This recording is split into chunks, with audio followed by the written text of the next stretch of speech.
Hello everyone, welcome back to a new session, a new editorial on NIA.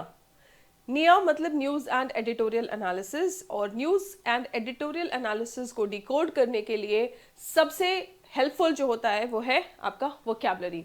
Students, in session से आपके comprehension skills drastically improve होंगे. Editorial के बाद last में आपसे कुछ क्वेश्चंस पूछे गए हैं. पहले अच्छे से वोकैब समझिए, फिर एडिटोरियल को समझिए and try answering the questions given at the end of the session and check whether you are able to answer those questions or not. gradually अगर आप शुरुआत में नहीं आंसर कर पा रहे हैं कोई बात नहीं है, लेकिन gradually आपका एम ये होना चाहिए कि 1 2 3 जो भी क्वेश्चंस पुट अप हो रहे हैं वो आप करेक्टली आप उनको आंसर कर पाओ. ठीक है, अगर कर पा रहे हो मतलब आप सीधा सीधा देख सकते हैं कि आपके कॉम्प्रिहेंशन स्किल्स इंप्रूव हो रहे हैं. चलिए शुरू करते हैं आज का session. Right now the first vocabulary is extradition. Extradition का मतलब क्या होता है? ठीक है, I O N ending word सबसे पहले नाउन होता है. ठीक है, I O N ending word noun. Extradition का मतलब एक्स्ट्राडाइट, इसका नाउन वर्ब फॉर्म क्या है? एक्स्ट्राडाइट करना. एक्स्ट्राडाइट करना मतलब किसी एक कंट्री में आप हैं, मान लीजिए आप कनाडा में हैं लेकिन आप सिटीजन हैं इंडिया के ही, और अगर आपने कुछ गलत काम किया है या कोई क्राइम किया है या may be for example crime नहीं भी किया है तो भी आपको अपने देश वापस भेजा जा रहा है यूएस के द्वारा, तो वो एक्स्ट्राडाइट किया जा रहा है. ठीक है, sending someone back to country और state where they have been accused of a crime. ठीक है, क्राइम के लिए, खासकर क्राइम के लिए ही अगर आप अक्यूज होते हैं तभी आपको अपने देश वापस भेजा जाता है किसी फॉरेन कंट्री से. That's called extradition. डिपोर्टेशन भी कहते हैं इसको. ठीक है, deportation, banishment, right, and expatriation. Now expatriation आप ये समझो, देखो इसमें एक वर्ड है पेट्रियट, है ना. पेट्रियट का मतलब क्या होता है? देशभक्त, है ना. सो आपके देश में भेजा जा रहा है. एक्सपेट्रिएट ऐसे आप याद रखने की कोशिश करेंगे. ठीक है, सो एक्सपेट्रिएशन. नाउ एंटोनिम्स क्या होंगे? Returns, repatriation. Now sentence, Kenya has an extradition treaty with the United States. अब एक्स्ट्रेडिशन ट्रीटी का मतलब क्या होता है? जब दो देश एक्स्ट्रेडिशन ट्रीटी साइन करते हैं इसका मतलब ये कि मान लीजिए यूएस में कोई ऐसा बंदा है जो इंडिया में वांटेड है तो यूएस उसको इंडिया भेजेगा. सिमिलरली अगर इंडिया में कोई ऐसा पर्सन है जो यूएस में वांटेड है तो यूएस कोऑपरेट करेगा और इंडिया कोऑपरेट करेगा और यूएस को वो पर्सन देगा, सौंप देगा. ठीक है, that's called the extradition treaty. Coming to the next vocab, tenacity. ठीक है, I T Y ending word भी क्या होता है? नाउन होता है. I T Y ending word भी नाउन होता है. टेनेसिटी का मतलब क्या होता है? आप बहुत ज़्यादा स्ट्रांग है, जल्दी जो बोलते हैं ना सख्त लौंडा, वैसा टाइप जो जल्दी पिघलता नहीं है. ठीक है, लेकिन यहाँ पे सिचुएशन ऐसा है कि आप मुश्किल परिस्थिति में भी आप टिके हुए हो. ठीक है, आप प्रॉब्लम्स के सामने आप पिघल नहीं रहे हो. ठीक है, very determined and do not give up easily. ठीक है, tenacity, very determined and you do not give up easily. Persistency, stamina and determination, all these are synonyms. Antonyms is indecision या irresolution. irresolution मतलब आप strongly किसी बात पर टिक नहीं पा रहे हैं. ठीक है, आप जल्दी गिव अप कर देते हैं. irresolute है जब आप दृढ़ निश्चय नहीं होगा तभी आप जल्दी गिव अप करेंगे. ठीक है, then tenacity is the bridge to success. Success, कामयाबी आसानी से नहीं मिलती, किसी को भी आसानी से नहीं मिलती. ठीक है, बहुत सारे फेलियर्स, बहुत सारे अप्स एंड डाउन्स, बहुत सारे स्ट्रगल्स का आपको सामना करना पड़ता है. जो स्ट्रगल्स में गिव अप कर देता है तो वो सक्सेस तक नहीं पहुंच पाता. जो सक्सेस तक पहुंचा है तो ज़रूर उसमें टेनेसिटी रही होगी, यानी कि उसने मुसीबतों के सामने, स्ट्रगल्स के सामने, किसी भी तरह की कठिनाइयों के सामने उसने गिव अप नहीं किया. ठीक, now the next word is accomplice. ठीक है, accomplice is also a noun. Partner in crime. ठीक है, हम मतलब in general partner in crime कहते हैं अपने फ्रेंड्स को, अपने बेस्ट फ्रेंड को यूजुअली, कि अगर कुछ गलत काम करना है, कुछ भी मतलब घूमना फिरना है, बेसिकली हम कहते हैं ये मेरा पार्टनर इन क्राइम है, कि मतलब मन मर्जी करना है, चिल आउट करना है, ये मेरे साथ रहता है. ठीक है, या ये मेरे साथ रहती है. So they are partner in crime, हम इन जनरल कहते हैं. लेकिन accomplice का मतलब होता है कोई गलत काम, कोई क्राइम, उसमें जो आपका साथ देता है उसको हम कहते हैं accomplice. A person who helps to commit a crime. A person who helps to commit a crime. Synonyms क्या है? Cohort, accessory और partner. Right? Now, antonyms क्या होंगे? ये आपका दोस्ती तो है, जो आप गलत काम कर रहे हो और आपका साथ दे रहा है तो वो आपका दोस्ती है. दोस्त एज इन दोस्त is a very positive word. Okay, क्या accomplice is not a positive word.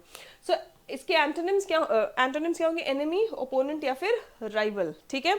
Now police believe that he had an accomplice, police को क्या लगता है? उसको लगता है कि ये काम, ये क्राइम उसने अकेले नहीं किया, उसके साथ कोई ना कोई और साथ में था। Police believed that he had an accomplice, right. The next one, reconnaissance. Reconnaissance का मतलब क्या होता है? ANCE एंडिंग वर्ड अगेन क्या होता है बच्चों? नाउन होता है, ठीक है। ANCE, ENCE ending words nouns होते हैं। रिकॉनेसेंस का मतलब होता है जिसको हम रेकी भी कहते हैं, है ना, किसी एरिया को स्टडी करना, ठीक है। कैसे स्टडी करना? आप उस एरिया का के ऊपर नजर रख रहे हैं, देख रहे हैं कि कौन कब आ रहा है, कौन कब जा रहा है, ठीक है, तो उसको हम रिकॉनेसेंस कहते हैं। The study of a place और एरिया फॉर मिलिट्री रीजंस, ये वर्ड स्पेशली मिलिट्री में यूज होता है, ठीक है। Military reasons, defence purposes, security purposes के लिए अगर किसी एरिया का देख रेख किया जा रहा है कि यहाँ पे कब कौन आ रहा है, क्या एक्टिविटीज यहाँ पे हो रही है, कब कौन जा रहा है ना, सो दैट्स व्हाट रिकॉनेसेंस। ना सर्विलेंस जिसको आप कहते हैं, है ना, सर्विलेंस, स्पाइंग और एस्पियोनाज, ठीक है। सर्विलेंस, स्पाइंग और एस्पियोनाज। एंटोनिम्स क्या है? निग्लेक्ट। अब जो एरियाज इंपॉर्टेंट नहीं होते वहाँ पे कोई ध्यान भी नहीं देता, सरकार भी ध्यान नहीं देती है ना, लोग भी ध्यान नहीं देते। सो ऐसे एरियाज में अक्सर क्राइम जल्दी बिल्डअप होता है, बिकॉज वहाँ पे पता है कि किसी की नज़र नहीं है, ठीक है, पकड़े नहीं जाएंगे। निग्लेक्ट या ignorance. The army conducted a reconnaissance mission before the main operation. कहीं पर भी अगर आर्मी को ऑपरेशन करना होता है या पुलिस को ऑपरेशन करना हो तो क्या करते हैं? वो एरिया का पहले रिकॉनेसेंस करते हैं, सर्विलेंस करते हैं, है ना, right. Coming to the next word now, unimpeachable, ठीक है। यहाँ पे एक वर्ड है इम्पीच। इम्पीच मतलब किसी को उसके पद से निकाल देना, ठीक है, इम्पीच कर देना। नाउ इम्पीचेबल मतलब निकाला जा सकता है, ABLE एंडिंग वर्ड क्या बना देता है? एडजेक्टिव बना देता है। अनइम्पीचेबल मतलब उसको नहीं निकाला जा सकता, ठीक है। Very reliable and trusted, meaning क्या है? Very reliable and trusted. Unimpeachable मतलब जिसको हटाया नहीं जा सकता, उनको कैंसिल नहीं किया जा सकता, उनको निकाल नहीं सकते हैं, उनको मना नहीं कर सकते हैं, उनको गलत नहीं ठहरा सकते हैं। तो वो ऐसा पर्सन कौन होता है? वो बहुत रिलायबल और ऑनेस्ट होता है, ट्रस्टेड होता है, ठीक है। सो ब्लेमलेस, जिसके ऊपर कोई आरोप नहीं लगा सकते, है ना, ऐसा नहीं कि लगा नहीं सकते, उसके ऊपर कोई आरोप है नहीं, ठीक है, ब्लेमलेस है, फ्लॉलेस है, इम्पेकेबल है, इम्पेकेबल है, ठीक है ना। ये वर्ड बहुत ज्यादा, इम्पेकेबल, आपके एग्जाम में कई बार आ चुका है, राइट। डूबियस, ये वर्ड कई बार आप लोगों के एग्जामिनेशंस में और वेरियस एग्जामिनेशंस में, ऐसा नहीं कि किसी एक पर्टिकुलर एग्जामिनेशन में बच्चों, वेरियस एग्जामिनेशंस में ये वर्ड आ चुका है। डूबियस मतलब डाउटफुल, जिसके ऊपर डाउट हो, ठीक है। अनरिलायबल, जिसके ऊपर डाउट होता है तो आप उस पर रिलाई नहीं कर सकते हैं, ठीक है। The information is from an unimpeachable source, हम कहते हैं कि कोई अगर इंफॉर्मेशन आई है, हम कहते हैं कितनी रिलायबल है ये इंफॉर्मेशन, है ना, तो सामने वाला कहेगा ये एक अनइम्पीचेबल सोर्स से है, मतलब ऐसे सोर्स से है जिसको हम गलत नहीं ठहरा सकते, वो गलत होता ही नहीं है, बिल्कुल पुख्ता इंफॉर्मेशन है, पक्का इंफॉर्मेशन है, ठीक। चलिए, coming to the next word now, diabolical. Diabolical का मतलब क्या होता है? कोई चीज़ जो बहुत खराब हो या अनोइंग हो, जिससे मतलब चिढ़ मच जाए एकदम, डायबॉलिकल, ठीक है। मतलब आप ये समझ जाओ कि कोई ऐसी बात जिसको सुन के आपका खून जो है वो बॉयल हो जाए, डायबॉलिकल, ठीक है, खून खौल जाए। Irritating, very bad, annoying, right. Demonic, शैतान जैसा, डेमन, है ना। सिनिस्टर, ये वर्ड कई बार ये वर्ड आपके एग्जाम में आ चुका है बच्चों, ये वर्ड आपके एग्जाम में आ चुका है, ये वर्ड एग्जाम में आ चुका है और दोबारा एक बार नहीं कई बार आने के चांसेस रखते हैं ऐसी वोकैबुलरी, ठीक है। डायबॉलिकल, डिमनिक, सिनिस्टर, मलिशियस, ठीक है, इन सब का मतलब होता है ईवल, शैतान जैसा, ठीक है। एंटोनिम्स क्या होंगे? डीमन का एंटोनिम, डीमन मतलब शैतान, सो एंजेलिक, एंजल। गॉडली, भगवान जैसा, ठीक है। Benevolent, very very important word, benevolent, ठीक है, जो परोपकारी हो, जो दूसरों का भला सोचे या चाहे। The constant noise from the neighbours party was diabolical, ठीक है, मतलब कॉन्स्टेंट नॉइज जो आ रहा था नेबर्स के पार्टी में से वो डायबॉलिकल था, वेरी अनोइंग था, वेरी इरिटेटिंग था, ठीक। चलिए, coming to the next one now, okay. Now culpable, culpable homicide, जरूर पढ़ा होगा आपने ये फ्रेज, ठीक है। कल्पेबल का मतलब क्या होता है, responsible for something bad that has happened, ठीक है, कोई चीज जो बुरा हुआ है उसमें कोई रिस्पॉन्सिबल हो। Culpable A B L ending word भी क्या होता है, एडजेक्टिव होता है, ठीक है। Responsible for something bad that has happened, synonym blameworthy, मतलब जिस पर आरोप लगाया जा सकता है ना, गिल्टी, लायबल। एंटोनिम्स इसके क्या होंगे, इनोसेंट, ब्लेमलेस या फिर एक्सोनरेटेड, ठीक है। एक्सोनरेटेड, एक्सोनरेटेड मतलब बाइज्जत बरी किया हुआ, ठीक है। एक्सोनरेटेड, ब्लेमलेस, इनोसेंट मासूम या निर्दोष, ठीक है। Now the land owner could be proved culpable, मतलब जो लैंड ओनर है वो दोषी प्रूव किया जा सकता है। फॉर स्टार्टिंग द फायर, मतलब कहीं आग लगी थी और उस आग के लगने के लिए लैंड ओनर पर आरोप लग सकता है, उसको सजा हो सकती है, इसीलिए कहते हैं ना कल्पेबल होमिसाइड। होमिसाइड मतलब मर्डर, सो कल्पेबल होमिसाइड मतलब ऐसा होमिसाइड जिसके लिए सजा हो सकती है ना, मतलब दोषी करार दिया जा सकता है। Right students, now a very nice editorial for today, justice after extradition, मतलब extradition तो हो गया, किसका extradition हुआ है? oh yes, you are absolutely right, we are talking about Rana, ठीक है। कौन सा, ये जो 26/11 वाला टेरर अटैक हुआ था, राइट, 26/11 टेरर अटैक, इसमें जो तहव्वुर राणा, ठीक है, जिसका पूरा नाम है तहव्वुर हुसैन राणा, दिस पर्सन, इसको यूएस से फाइनली एक्सट्राडाइट किया गया है। लेकिन उस एक्सट्राडिशन के बाद क्या न्याय होगा या न्याय यहीं खत्म हो गया कि एक्सट्राडिशन हो गया? पहली बात तो ये छुप के बैठा था वहाँ, ठीक है, वहाँ से यहाँ आने का नाम नहीं ले रहा था, आप समझ सकते हैं। 2008 और अब हम चल रहे हैं 2025 में, ठीक है, तब से लेके अभी तक बचा हुआ था। अब फाइनली इसको यूएस ने बोल दिया कि जाओ अब तुम इंडिया के हवाले हो, ठीक है। सो एक्स्ट्राडाइट तो कर दिया है, लेकिन क्या न्याय होगा, कैसे न्याय होगा, उसके ऊपर एक बार हम थोड़ा सा डिस्कस करेंगे आज। Justice after extradition on Tahawwur Hussain Rana, ठीक है। राणा's extradition allows Indian prosecutors to probe his links with Pakistan. अभी तक हम उसको प्रोब नहीं कर पा रहे थे, इन्वेस्टिगेट नहीं कर पा रहे थे, अब हम उसको इन्वेस्टिगेट कर सकते हैं कि उसका पाकिस्तान के साथ में क्या लिंक है, ठीक है। 17 years after the Mumbai 26/11 terror attacks, India is preparing for the trial of Tahawwur Hussain Rana, who was extradited by the US this week, ठीक है। The extradition of a co-conspirator, conspirator कौन होता है? Conspire करना मतलब षड्यंत्र करना, को कॉन्स्पिरेटर मतलब साथ में षड्यंत्र करना, तो मिलकर किसी के साथ में षड्यंत्र किया था 26/11 की वारदात को, जो टेरर अटैक्स हुए थे वो कंडक्ट करने में, है ना। So the extradition of a co conspirator in the planning of the attacks that left 166 people dead is proof of the success of India's counter terror diplomacy with the US, ठीक है। तो ये counter terror diplomacy है, किसके ऊपर diplomacy थी ये? Terror के ऊपर, है ना। तो काउंटर टेरर डिप्लोमेसी यूएस के साथ में कामयाब रही, तभी भले ही थोड़ा देर आए पर दुरुस्त आए, यूएस ने फाइनली तहव्वुर राणा को वापस भेज दिया है India. And the tenacity of Indian investigators, tenacity का मतलब क्या है? सक लौंडे हमारे इंडियन इन्वेस्टिगेटर्स, बोले हम गिव अप नहीं करेंगे। 17 साल हुआ तो क्या हुआ, तहव्वुर राणा जब तक है हम हर दिन उसको लाने की कोशिश करेंगे। एंड फाइनली वो कामयाब हुए। Rana was first arrested by the US इन 2009 एज एन accomplice, ठीक है। accomplice मतलब हमने देखा था मीनिंग, accomplice क्या है? जो साथ में षड्यंत्र रचता है, ठीक है, जो साथ में गलत काम करता है, सॉरी, accomplice ये साथ में गलत काम करने वाला, और को कॉन्स्पिरेटर इज साथ में षड्यंत्र रचने वाला, ठीक है। So as an accomplice of David Headley, the Lashkar e Taiba operative tasked by Pakistan, tasked by Pakistan मतलब पाकिस्तान ने ये एलिटी ऑपरेटिव डेविड हेडली को टास्किंग दिया था। क्या टास्किंग दिया था? To carry out the reconnaissance for targets.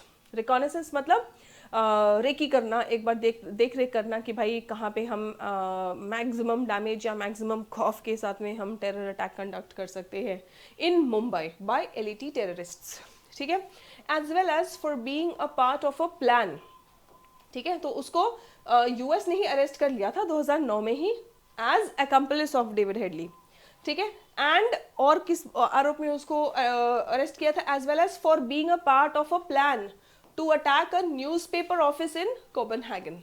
ठीक है, एक न्यूज़पेपर ऑफिस भी अटैक करने का इनका प्लान था।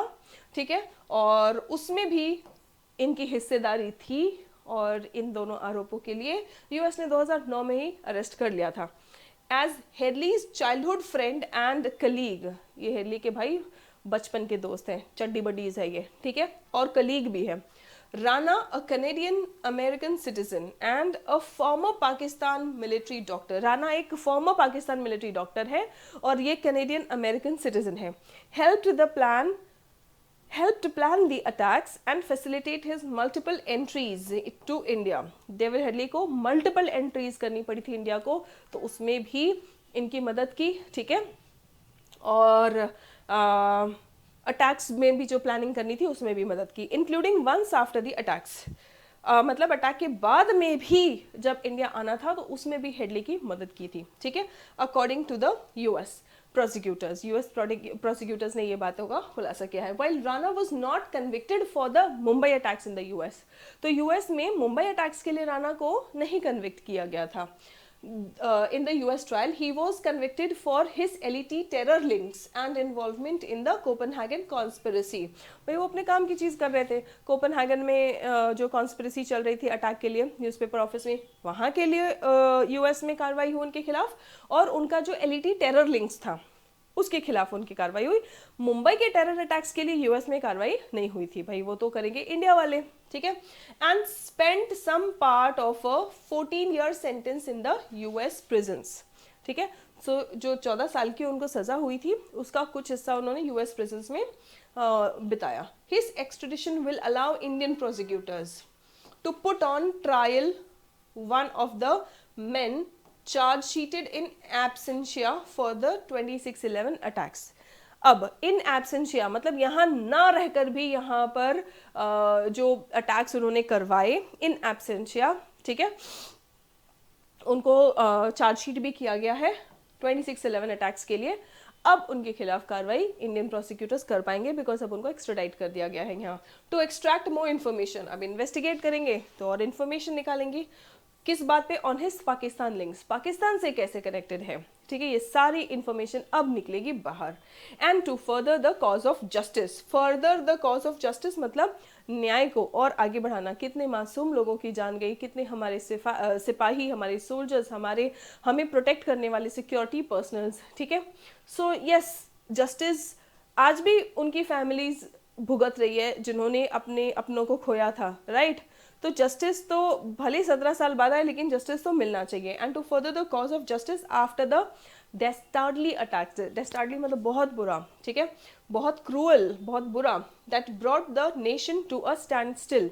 आई remember those days, back then in 2008 I was in Mumbai, और उस वक्त कितना दहशत फैला हुआ था। मैं खुद I was one of the first hand persons to experience it, right. हमें नहीं पता था कि टेररिस्ट, बिकॉज उस टाइम पे जब अफवाह फैली थी तो इट वाज लाइक पता नहीं कहाँ है टेररिस्ट, बिल्कुल पता नहीं था। He could just be right in front of a vehicle जो हमारे घरों के सामने से निकल रहा है ना। उस टाइम पे जो दहशत थी वो तो बाद में पता चला कि हाँ ठीक है, जब सारे टेररिस्ट खत्म हो गए, अजमल कसाब को अरेस्ट कर लिया, तब जाके पता चला कि हाँ ठीक है इतने इतने टेररिस्ट थे। लेकिन उसके पहले नहीं पता था, इवन ताज के अंदर कितने लोग हैं नहीं पता था। ठीक है, वो तो जब एक एक को ख़त्म करा और फिर बाद में कसाब को अरेस्ट कर लिया और जब शांति हो गई तब पता चला कि ठीक है इतने लोग थे। लेकिन इनिशियली ताज के अंदर कितने लोग हैं, कितने लोग पूरे शहर में फैले हुए, नहीं पता। And for me as a child मतलब भाई मुझे तो सपने आते थे उस टाइम पे। न्यूज़ 3 दिन 4 दिन जब तक वो ऑपरेशन चल रहा था लगातार टीवी पर वो ऑपरेशन हम देख रहे थे। किसी की टीवीज बंद नहीं हुई थी उस टाइम पे, लगातार 24/7 सब लोग देख रहे थे अब क्या हो रहा है, अब क्या हो रहा है। घर से बाहर निकलने को डर लगता है। आई यूज टू गेट ड्रीम्स, मुझे सपने आते थे कि कॉलोनी में एक किसी गाड़ी में भर के टेररिस्ट आ गए हैं और गोलियां चला रहे हैं, जैसे विजुअल्स हम टीवी में देखते थे वो सपने आते थे। तो yes, it was a trauma for everyone. It was a trauma for everyone who is living in the vicinity. And it is still a trauma for those who have lost their loved ones. So yes, justice is delayed but not denied. So yes, after the Dastardly attacks that brought the nation to a standstill. ये तो मैं मुंबई में उस वक्त थी तो मुंबई का मैंने आपको हाल बता दिया, लेकिन पूरा देश बिल्कुल स्तब्ध था कि ये हुआ क्या, हो क्या रहा है ना. So Ajmal Kasab, the only one of the 10 LET gunmen caught alive, was convicted and hanged in 2012. The prosecutors of the National Investigation Agency, who have followed the 2611 trial since 2009, will now need to conduct a similar and unimpeachable time-bound trial. Unimpeachable मतलब जिसको कोई गलत किसी तरह से ठहरा ही ना सके, कोई सवाल उठा ही ना सके, इस तरह का ट्रायल अब, और वो भी टाइम बाउंड. मतलब 17 साल का देर बहुत हो गया है ऑलरेडी, अब और देर नहीं करना है, बहुत जल्द से जल्द इसको सज़ा मिलनी चाहिए. ठीक है, लेकिन वो ऑब्वियसली ट्रायल के बाद ही दे सकते हैं. सो टाइम बाउंड ट्रायल उनको कंडक्ट करना पड़ेगा.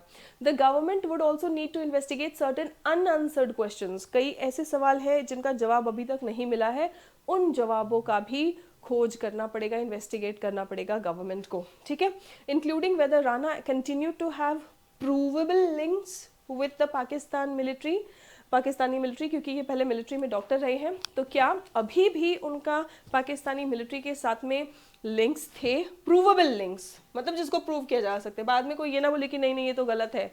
ठीक है, एकदम पुख्ता, अब इतना इंतजार कर ही लिया है तो बिल्कुल पुख्ता सबूतों के साथ में फिर सजा दी जाएगी, है ना.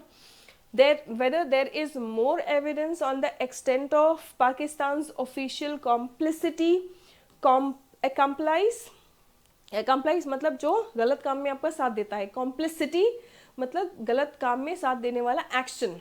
ठीक है, अब जैसे मान लो मैं और आप, हम मिलके कोई क्राइम कर रहे हैं. ठीक है, तो आई एम योर accomplice. ठीक है, and the action that we have done that is complicity. ठीक है, कॉम्प्लिसिटी इन क्राइम कहेंगे. We have complicity in crime, you are my accomplice in crime. ठीक है, सो पर्सन्स जो मिलके साथ में कोई क्राइम कर रहे हैं, कोई टेररिस्ट अटैक, कुछ भी किसी भी तरह का क्राइम कर रहे हैं, so the people are accomplice. Okay, and the action is complicity. I hope आपको वर्ड्स कैसे यूज़ करना है समझ में आ रहा है. ठीक है, विद एग्जाम्पल्स बेस्ट समझ में आता है. And with more and more editorial reading and learning vocabulary, आपको खुद अपने अच्छे सेंटेंसेस अप्रोप्रिएट वर्ड्स को अप्रोप्रिएट जगह पर यूज़ करके बनाने आ जाएंगे. ठीक है, and why the US chose to enter into a plea bargain with Headley. Plea bargain किया क्यों US ने हेडली के साथ में. ठीक है, तो ये भी हम इन्वेस्टिगेट करेंगे. Giving him immunity from extradition despite a treaty with India, मतलब एक्सट्रेडिशन ट्रीटी है इंडिया के साथ में, फिर भी प्ली बार्गेन किया US ने हेडली के साथ में और उसको इम्यूनिटी दे दिया कि एक्सट्रेडिशन ट्रीटी में क्या है कि अगर कोई आरोपी पाया गया है इंडिया में, तो अगर वो US में है तो US उसको यहाँ भेज देगा, और इस बात से उसको इम्यूनिटी दे दिया. क्यों इम्यूनिटी दिया, क्यों प्ली बार्गेन किया ही क्यों US ने. ठीक है, ये सब बातें अभी इन्वेस्टिगेट होगी. ठीक है, despite the treaty with India, when compared to Rana, he was clearly the more provably diabolical and culpable agent for the conspiracy. अब when compared to राणा, अगर हेडली को राणा से कंपेयर किया जाए तो भाई हेडली तो डायरेक्टली आया हुआ है इंडिया में, उसी ने यहाँ पे सारा रेकी किया, रिकॉनेसेंस किया, टारगेट्स वगैरह सारा प्लानिंग वगैरह किया. तो राणा को अगर आज भेज दिया है तो हेडली को तो बहुत पहले भेज देना चाहिए था. ठीक है, अब सेंटेंस को फिर से समझो, पढ़ो और समझो.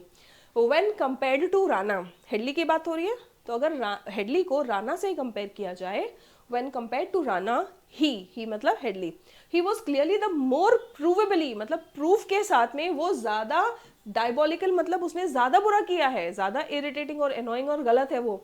एंड कल्पेबल मतलब ज्यादा उसके खिलाफ गलत एक्शंस का है प्रूफ हमारे पास, है ना, प्रूफ के साथ में.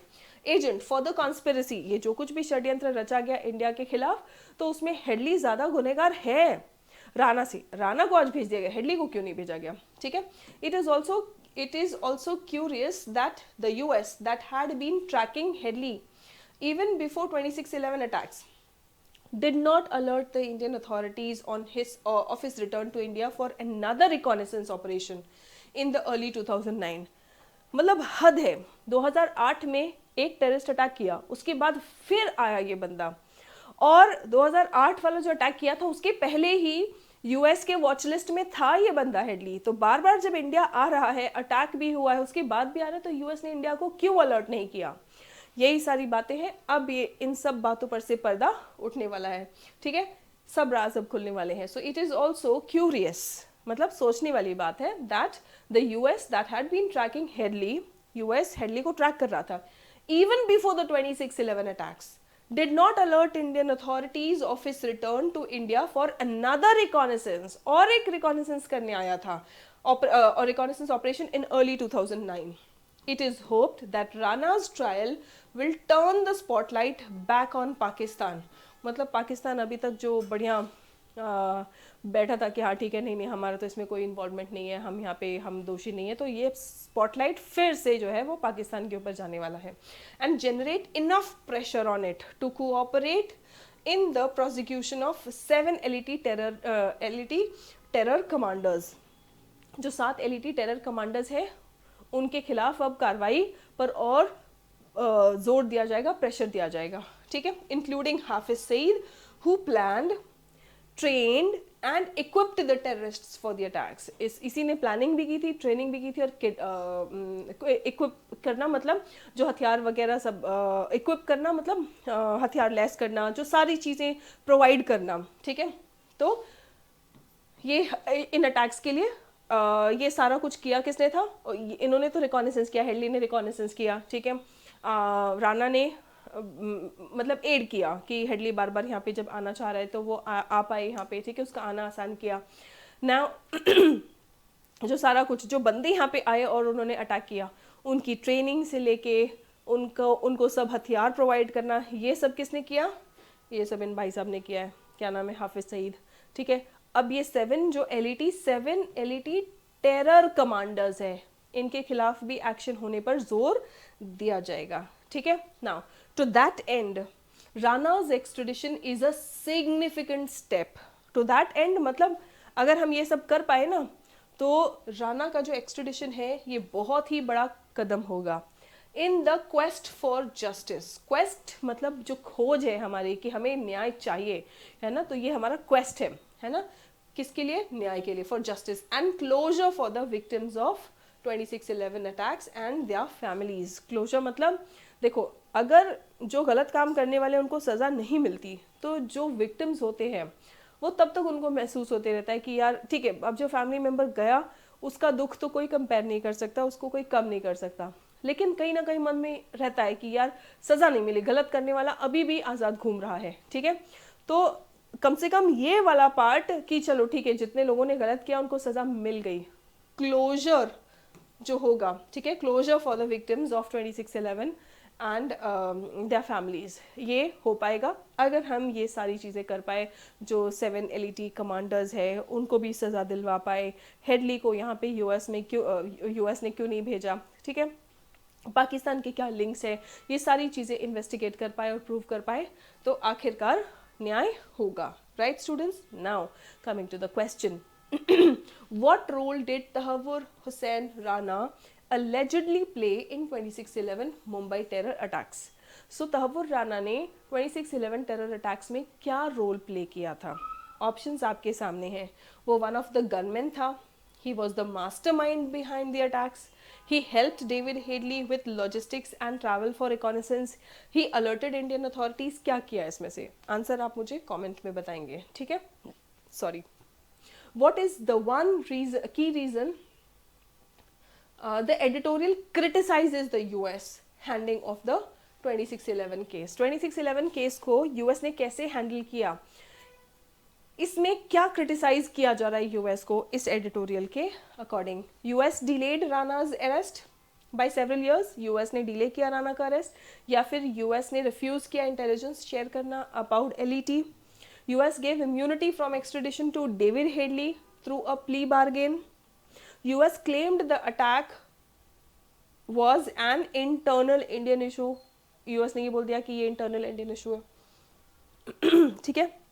तो आपका आंसर क्या है इन दोनों क्वेश्चंस का, आप मुझे कमेंट करके बताएंगे। मिलते हैं अगले सेशन में, तब तक अपना ख्याल रखें, स्वस्थ रहें, मस्त रहें। जय हिंद एवरीवन।